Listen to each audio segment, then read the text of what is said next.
Okay guys, katatapos ko lang gawin itong entire automation.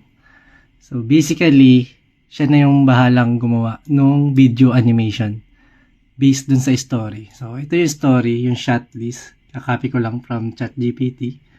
So copy lang yan. Tapos paste dito. Paste. Tapos irarun.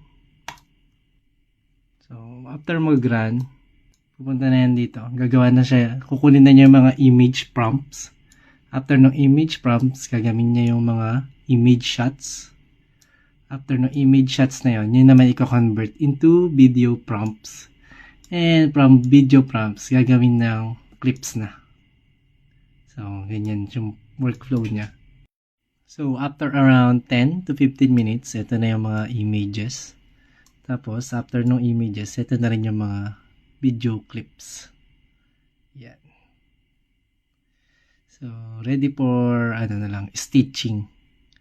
Para mapagsama-sama yung mga clips. And of course, lagyan ng sound effects.